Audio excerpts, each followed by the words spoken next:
Hey, what's up, everybody? My name is Alex Hernandez, My name's Matthew Wynn, but you can also call me Matt for short. and today, or this week's topic, we're going to talk about James Harden.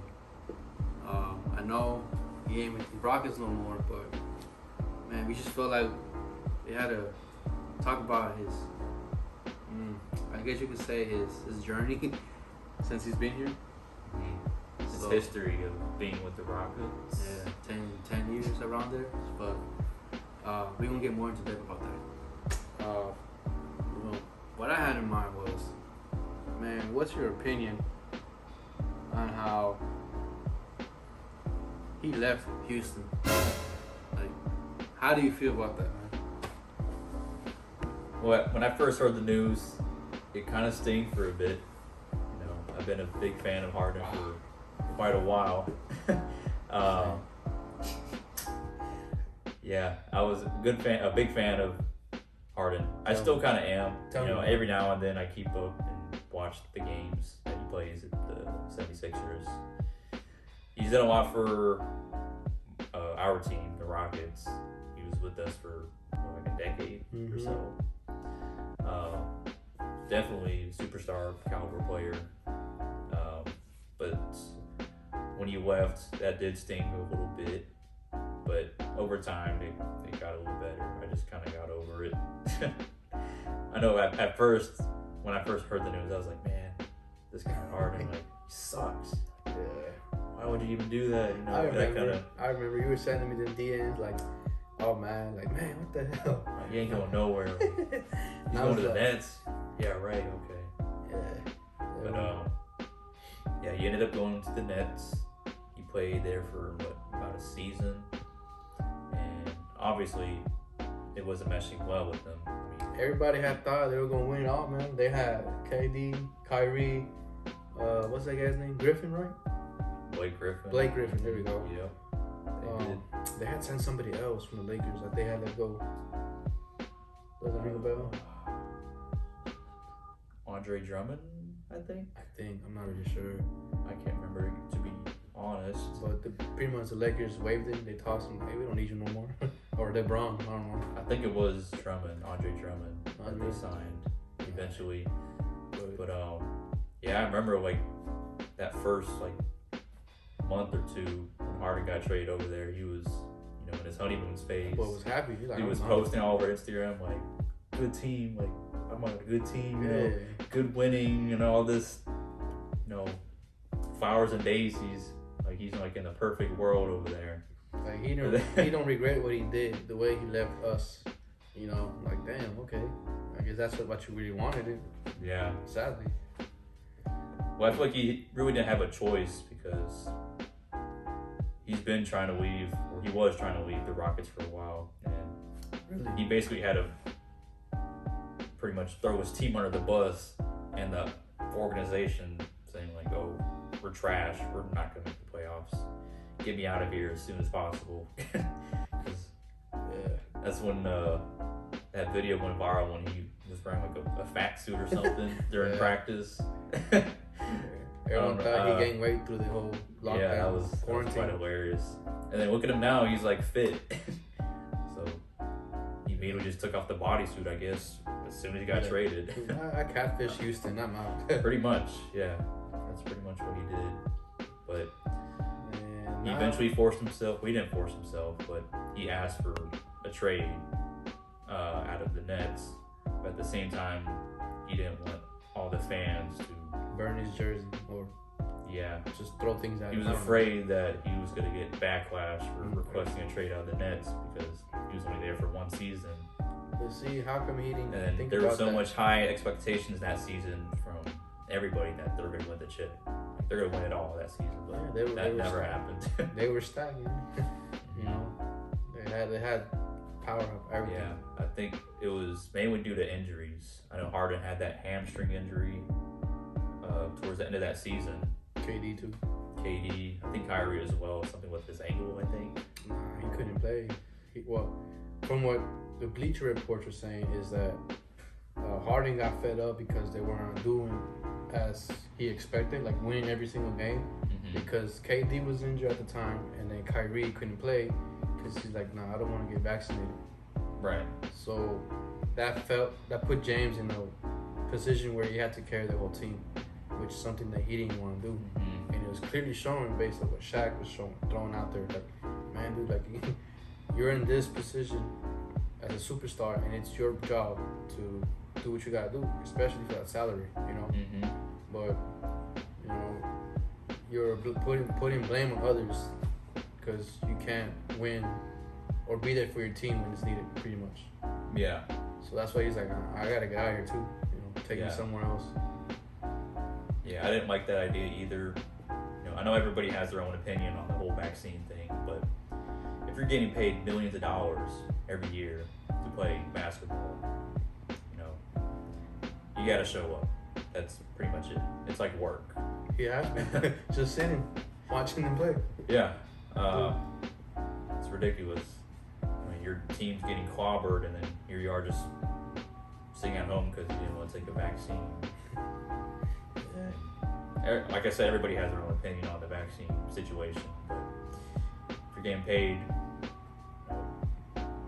you gotta help your team out somehow. True.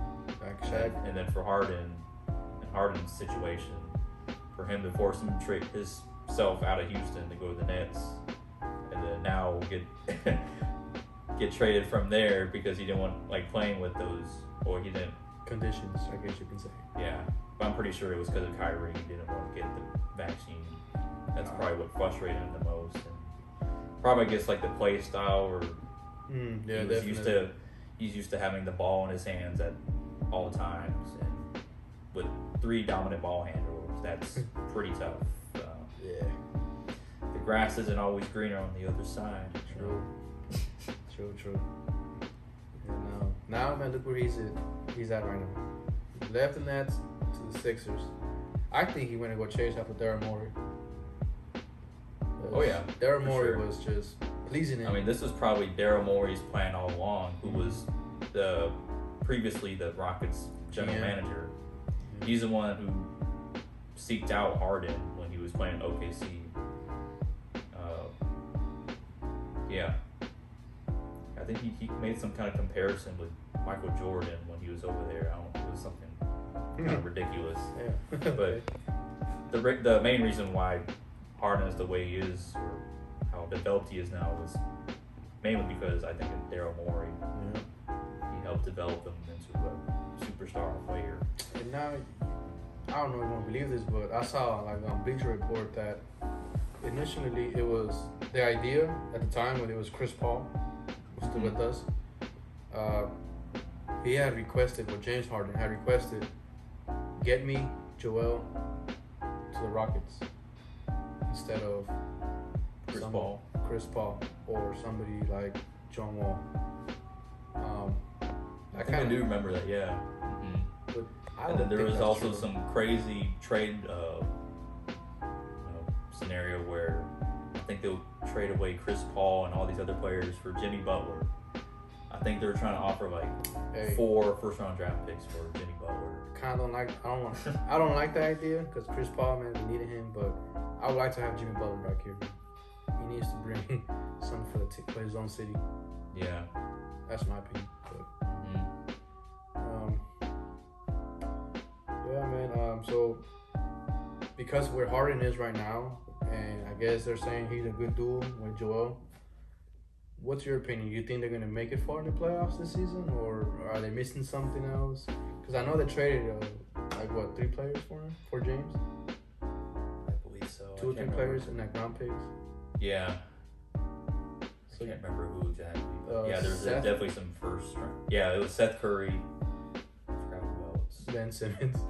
Oh, Ben Simmons, of course. Yeah. Which, we can talk about Ben Simmons in another video. That guy, man. But as far as playoff potential goes, or championship-wise for the 76ers, I feel like they can definitely get far, but the way we've seen Harden play in the playoffs, it's like every season, it's like he fails to show up each time. So it's really tough to say if he's gonna win a championship with Joel Embiid. And then right now, especially with all these, the Eastern Conference is stacked. Ooh, yeah. I mean, we have Miami Heat, we have the Bucks, we have the Nets, Sixers. Oh, I don't know. yeah, with Sixers, and then they're West. Can't remember the other team, but anyways, they're more stacked on the Eastern Conference this season. Compared I to feel the like, West. yeah. I mean, Western Conference is pretty stacked too. We got Suns at number 1, which I think, in my opinion, they might win it all. Yeah, I agree on you on that. You know, if they stay healthy, Chris Paul too, Yeah, they're gonna make it to it's time for Chris Paul to win a championship. Definitely, especially with Lakers out. We got injured players already this season with KD, James. Surprisingly, you got. And I'm pretty sure there's players from the Heat who aren't playing, but I could be wrong. So that gives leverage for Chris Paul to move up, you know, be himself, you know, not have to work as hard as he has been in the past. But I definitely would like to enjoy that, you know, as a former Houston Rocket player, he definitely deserves it, man. Correct. So, I think he deserves it all. I mean, I love Chris Paul. yeah, He's a good you. guy. I thank you. On and off the court, I think he's on and off the court, he's a good guy, in my opinion. Yeah, people hate him, like him, but Yeah, a lot of people will hate him because he knows how to draw fouls and things like that. But as a point guard, you have to kind of know that these kind of tricks in your head. And he has proven his stripes too. Like whichever team he goes to, he has improved them on his. Oh yeah, with OKC, I mean they're pretty much They a were- deadbeat team, and he eventually got into the playoffs Mhm. and almost beat the Rockets. Which that season, that off season is when they traded him, Chris Paul. Yeah, like now we won. Imagine if that scenario happened where Chris Paul would have won that series against the Rockets. It would make the Rockets look like idiots. Yeah. Well, I mean that's all, man. We talked about James. You know how he left here, how he left the Nets because that was his desired team apparently, and now he's the Sixers. And we talked about how him potentially win it all. So I guess we'll see in upcoming playoffs, man. Hopefully they can get far. If not, you get your typical James Harden, who just throws a towel like, nah, I'll let Joel carry him or whatever. But yeah, that's it for now. Thank you for watching. Thank you guys.